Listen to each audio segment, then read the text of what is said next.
What is going on, Thumbthumbs? This is Thumbbrother 2, bringing you guys just a big update to our LDL Season 7 run within the Lonely Draft League, a part of TLTPG, the Lonely Trainers Pokemon Gang. So, currently right now, it's Week 9. I've just been really busy.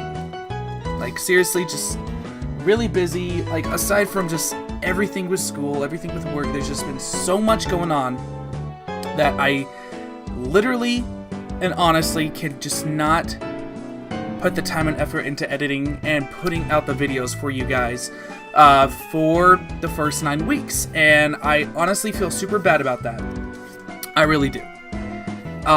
It's something I hope that in the future I can improve on, because I'm getting a lot better at editing videos. I'm getting a lot better at a lot of different things like that. So this video is just kind of a sit back and relax and kind of just like going over the season so far for us. So 2 months back now, after I posted the draft recap, our team hasn't changed at all, surprisingly. I've been asked to trade a couple things here or there, but as of right now, you know, nothing has changed with the team. And whoa, that I zoomed in too much there. Let me go out 2 more. I think that should do it. Yeah, it's perfect. So like I said, I'm just gonna go ahead and just recap what's been going on weeks 1 through 9, and then starting week 10, I will have a team builder and I will have a battle video ready for you guys. So if you guys are excited for that, definitely leave a like down below. But like I said, I'm just going to sit back, relax, and kind of go over each of these weeks, what was going on, what happened, what was my thought process with each of the battles. And so, week 1 was against Alejandro and the Lakewood Trevenants.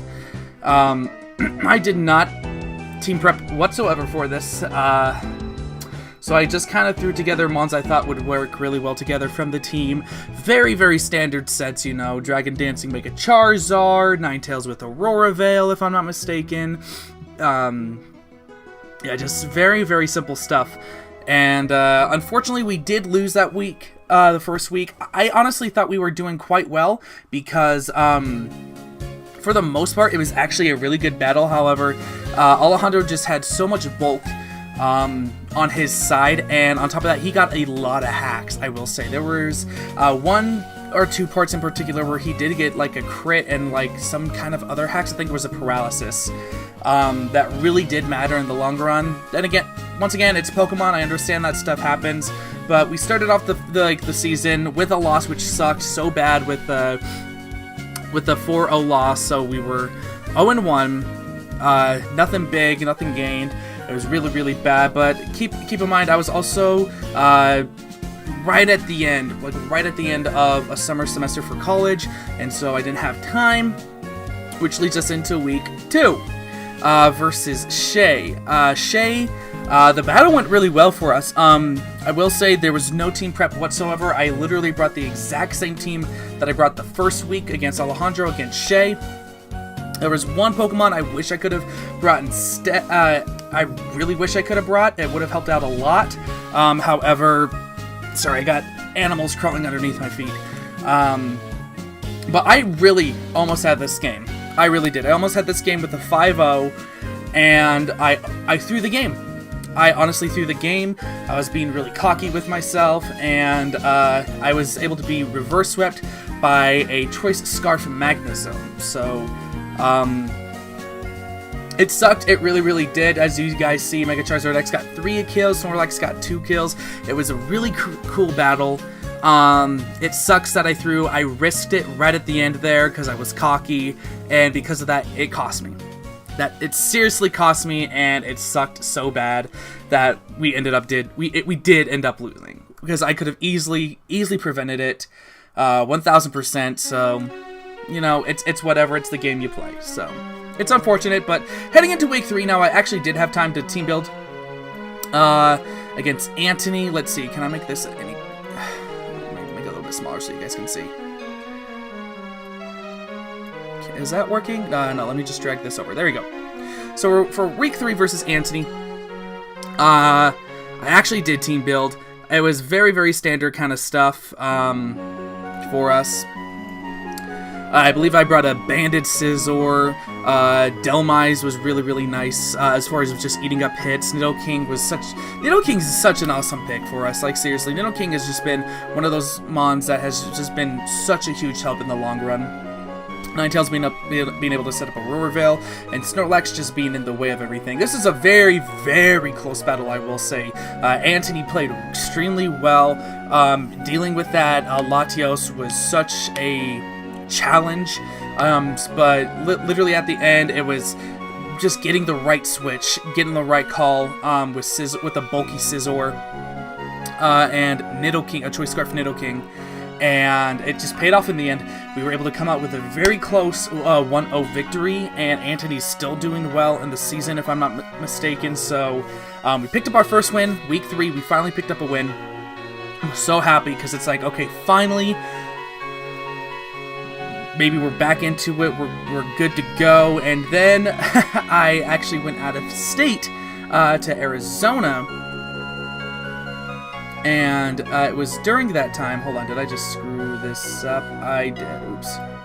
During this time, I was out of state, and I was staying with a friend, and I actually had to face probably my biggest challenge up to that point was against Arthur and the Birmingham Arons.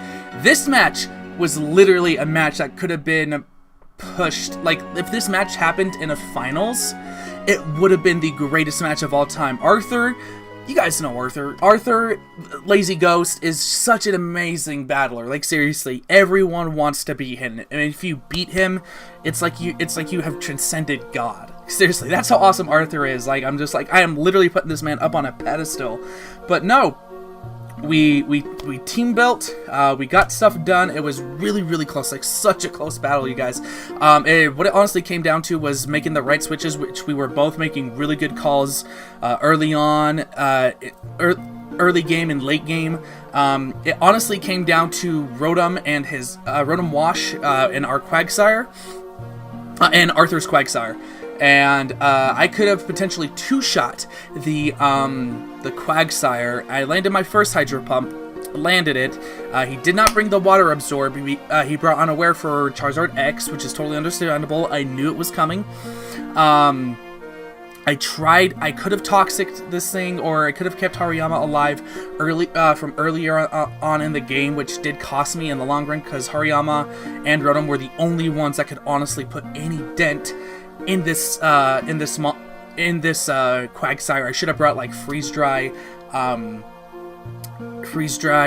Ninetales. That would have been perfect. It would have given me another mon to really hit this thing hard, but no, it came down to Rotom Wash and Quagsire. Like I said, I hit the first Hydro Pump. He Toxiced me. He carried Protect. He did not get the second Protect off, and from there, I went for my second Hydro Pump. Arthur and I calced it after the game. It was a 35% chance for me to knock it out with Hydro Pump, and I ended up missing that last Hydro Pump. And let me tell you guys, I take such risks with those kind of calcs. If it's a 35%, 33% chance, I'm going for it because I like those odds for some reason. In my head, that possibility is worth so much more than not going for it, if that makes sense. It's kind of like the way I play. I really like to play risky that way, and so I keep telling Arthur this, and he agrees completely that if I had landed that Hydro Pump, the outcome in the resolve for that match would have been so much better for the both of us, because if Quagsire lived, I died to Toxic, or Quagsire got off a hit and just killed me, I'm perfectly fine with that, because, you know, it was just RNG at that point for the damage roll. I'm personally fine with that. If I had won, even better. It would have been the greatest victory for me this season of the season so far. And but just because I did miss the Hydro Pump, it left that hole, because it's like we never know what that roll could have been. And so it's just a little bit unfortunate. We did end up losing at that point, so we were at that point 1-3. It's like, dang it, we're almost a third of the way through the season. I'm 1-3. I'm ready to get back on my game, which I was. I got back from Arizona, and things started to look up for us. Next week we went up against Trig. Trig was an interesting battle for sure. I really was trying lots of different tech. As you guys see, I brought Substrika, I think, for the first time this season. Yeah, I brought Substrika, and Substrika is such an awesome mon to use. I highly suggest you guys use it. It's actually a really nice fast electric type. Ninetales, Delmize, Nidoking, Hariyama, Scizor, like everyone besides the Substrika was just able to get that kill, and like everyone was able to put in work, and I really handled Trig really effectively. I feel it was like the first match in a long time where I felt in control, and you guys see the results there from team building and actually feeling in control of the matches. I won 3-0, which was really nice. Not much more to say other than just like I felt, like I said, I just felt calm and I felt in control of the match. Up next is going to be versus Mark, and this match was something else. This match was so crazy because I'm going to show you guys this with Mark's team. As you see, Mark's got a very let me pull this over. Mark's got a very challenging team with the Bulu, the Entei, the Jolteon, Hitmonlee, Xatu, Probopass, Mega Gyarados, Hawlucha, Flygon, Smeargle, Messer. Like, it's a very scary team. I'm not gonna lie, I was actually scared. I'm gonna scroll over so I can show you guys what he actually brought versus me. Let's see. Can you go over more, please? There we go. Like, he brought the Mesprit, the Bulu, the Mega Gyarados, the Hawlucha, the Xatu, and the Entei. So the Bulu and the Hawlucha were like the things that scared me the most. Like seriously, this was just such a scary battle, but I'm not gonna lie, RNG has been in my favor ever since after the battle with Arthur. Literally at the most inopportune time, late game, I think it was Nidoking that actually ended up getting a critical hit somewhere. And the critical hit mattered so much in the long run. It allowed for Nidoking just to stay on the field, get off some more attacks, and as you do see, Lycanroc and Nidoking were the ones that put in the absolute work. Having a Banded Scizor as well. I think I brought Banded Scizor that week, which I've actually been bringing in quite a lot if I think about it. But no, the main thing with Mark was his team was so scary that I had to make the right calls and the right reads, which he was making amazing. And I mean amazing switches against me. And but all I needed to do was just weaken his team to the point where Lycanroc and Nidoking could have come in and just handled everything wonderfully, and it ended up working out for us. Like I said, the critical hit late game really cost Mark the match, which is unfortunate, but we still won 2-0, and now I'm feeling better about myself, because heading into week 7, we ended up going up against Jesse. Let me see. Yeah, going up against Jesse. And this was a match I did not expect to happen here, you guys.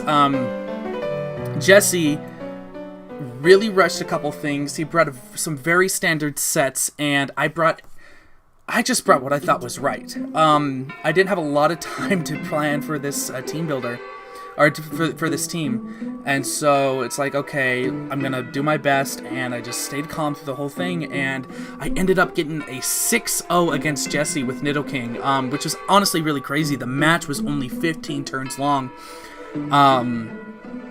which was just honestly, I still can't believe it happened. Jesse made some he tried to make some good reads, he tried to set up when necessary, but with Nidoking on the field, all I wanted Nidoking to do was get up rocks. That was his only goal. It was a very bulkous, wow. It was a very bulky 252 HP, 252 special attack, modest set with Black Sludge. Something bulky, but can still do some, put out some good output as far as damage, and I didn't think anything of it. I didn't think Nidoking was going to do much except for set up rocks, and from there, you know, I just kept clicking attacks after getting up rocks, and he kept making switches, getting damage on his mons, and finally when he has Mega Pinsir on his team, after that Mega Pinsir came in, It's like the only way he can bring this back is to Swords Dance, but at the same time, Zebstrika definitely outspeeds it every single day of the week, which is exactly why I brought it. And so it's like, well, Nidoking has done its part. I don't want to switch out just in case he does go for Earthquake, because Nidoking had already knocked out like 3 or 4 of his Mons, so it's like he's gonna go for the Earthquake to knock me out. He has to if he wants to make a comeback. And I just stayed in just to let Nidoking go down, and he went for Swords Dance, and I clicked Flamethrower that turn. So it was unfortunate for Jesse. If you guys go and actually watch his battle, he freaks the hell out, which was actually really, really funny. But God, I love that man. I love that kid. But no, we actually ended up getting a 6-0 sweep, which felt honestly so good. Because it's like, okay, I'm back. Like, at week 7, I am here. It's like I'm back to where I feel super comfortable with my team. I know how I should battle, and I actually have the time to team build. So, heading into week 8 now, we went up against Chris. Chris is the coach of the, I'm gonna cheat here for a second, the Midwest Miltank. That's right. And super haxy match for my favor. I'm not going to lie. I ended up bringing Lightning Rock with a what's it called? With a with the Focus Sash, just in case. And he has Lando T. Lando T is a very fantastic mon. I've used it back in season 1 of LDL. I love Lando T, and it's like, well, after the Intimidate, Crunch still does, upwards of about 30%, which is honestly really cool. I'm just going to go ahead and get some damage off. So I go for the first Crunch. I get a defense strap. I think he set up rocks or something. He did something crazy. He rock polished, I think. He either Swords Dance or rock polished, I can't remember. It's like, okay, well, I still have my Sash in place. Let's go for another Crunch. We'll do more damage. And I knock him all the way down, and he gets a second defense drop. And he goes for the Earthquake, knocking me down to my Sash. So now, I'm at -1, he's at -2. Well, -2 for his defense, -1 for my attack because of the Intimidate. And I had a Cell Rock on Lycanroc, which is literally such a good... I love Lycanroc. Like, seriously, I think I might try and draft Lycanroc every single season, if possible. But Lycanroc just went for the Cell Rock, and I got rid of such a huge threat early on in the game, which benefited me so much, because from there, I was able to really use everyone except Malamar. Malamar's been very tricky for me to use this season.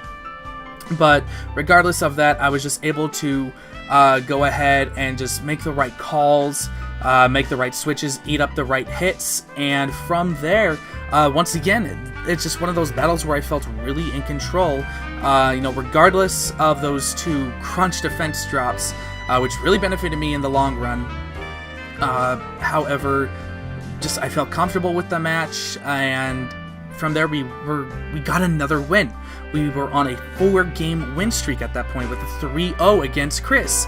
And this past week, I just went up against, for week 9, we went up against Steven and the Russellville Rockets. And this was a scary match, because Steven has been wanting to get his revenge on me since from playoffs of last season, because he missed his overheat at the end of the match, which sucked so bad. It was just a big misplay on his part, so he wanted his revenge, and so it's like, okay, this is, I gotta put in my good effort to go ahead and make sure that I do what I need to do, and the setup is real. The setup with my team is unreal. He had a Sand team with Excadrill and Gigalith. Excadrill is such a scary mon. He just had super huge. He just had such scary power on his team, and he let me get the setup. That's all I can say. My main power that I wanted to use was Malamar. Like I said, I've been trying to use Malamar effectively. It just hasn't been going. But I brought the Ninetales as more as a utility with the Veil, Toxic, and all that kind of stuff. However, just a lot of the things that Stevens brought were very straightforward, like Choice Scarf, Hydreigon, Focus Sash, Excadrill with Mold Breaker to handle the Rotom Wash, Mega Gallade, Swords Dance, you know, it was very, very common things. And so it's like, okay, I got a good feel for his team and what he wants to do, and so I was able to set up with Scizor after Ninetales went down with the Veil, and I had the Light Clay to give me 8 turns of Veil. So for 8 turns, you know, I had this extra bulk on a bulky Swords Dance Scizor, and so with that in mind, you know, I killed the Hydreigon right away. He immediately went out into the Amoonguss, put me to sleep. And I'm like, okay, no worries. He goes out into the Gallade. I'm like, I'm just going to keep clicking Bullet Punch just so I can, you know, start wasting those turns of sleep. He gets a Mega Gallade, gets the Swords Dance up, and I'm still under Veil. I've taken a little bit of damage, and at this point, I didn't realize that Mega Gallade could have did get Fire Punch, and I literally risked it all on just the RNG is in my favor. The RNG is with me. And so I went for another Bullet Punch, and I ended up waking up on the most critical turn of the match early on against the Mega Gallade, and I was able to knock it out with Scizor, and from there, you know, Scizor just kept hammering on into Steven's Mons, and I almost got the full sweep with Scizor if it hadn't been for, I think it was the Amoonguss? Yeah, the Amoonguss with Hidden Power Fire. Amoonguss is so bulky. Amoonguss paired with Dusclops on Steven's team is so ridiculously bulky, and they complement each other so well. Steven, you have amazing bulk on your team, dude. And then from there, just Rotom Wash was able just to come in and sweep up, and we got a 4-0 victory over Steven in Week 9. And from there, you know, that's everything. Up until this point now, the Salt Lake City Swamperts are sitting at a very, very good 6-3 right now. We are ranked 2nd in our conference here. Let me show you guys. Let me zoom back out. 100%. Main. Yeah, so everything should be up to date here, but here we see the league table. Everything is up to date, by the way. Everything is up to date according to Jesse. I'm sitting 2nd underneath Arthur, who we almost won against. Anthony we beat early on in the season for our first win. So it's just been super crazy, you guys. We're sitting 2nd in our conference, sitting really well to make it to playoffs now. Nidoking with that 6-0 sweep jumped to the top of the kill table. We have the top kill leader in the season right now, and I want to keep adding that to Nidoking. I want to keep adding kills for Nidoking, and so, yeah, that's the whole update to the season, you guys. I'm sorry that I haven't been able to put out the battle videos for them. I hope this can, like, 10% of the way make up for it. Like, I know it's such a cruddy way to get an update with what's been going on, and just really a really fun season for me. It's been such a fun season for me, and I hate that, you know, I just don't have the time to sit down, bust out, you know, 9 weeks of videos for you and two hours. I should have jumped on it so much earlier on, but next week, or this week, or whenever week 10 goes up, I can't remember with the upload schedule, we are going to be taking on, as you guys see right here, right there, that's highlighted. Oh, wait, you guys don't see my mouse. Right here, right there. Week 10 versus Randwards, Blazing Squid, and the Toronto Totodiles are our Week 10 match. And ironically, Squid is also sitting at 6-3. So it's just been, of course I have to face Squid, and we have the same record once again in another league. And all I can say is I'm extremely excited for this battle, because the team builders are coming back for these last few weeks. The battle videos are back with live commentary, and it's gonna be fun. I've already enlisted the help of Arthur to help me build for Squid, so you know my team is going to be absolute fire. But at the end of the day, it's how I play, and I'm just gonna get up out of here. This video's already been longer than I anticipated, but thank you guys so much for watching. Once again, my apologies about not being able to bring you a majority, like a good over half of the season, but however, I'm gonna make sure that we make it to playoffs and the rest of the season is filled with awesome content for you guys. But thank you guys so much for watching. If you are new here, definitely subscribe, as I try and post Pokemon content like this all the time. If you enjoyed the video, leave a like, leave a comment down below. What do you think about where the Salt Lake City Swamperts are sitting right now? And yeah, I'm gonna get up out of here. Thank you guys so much for watching. My name is Thumbbrother 2, and I'm out here. Peace!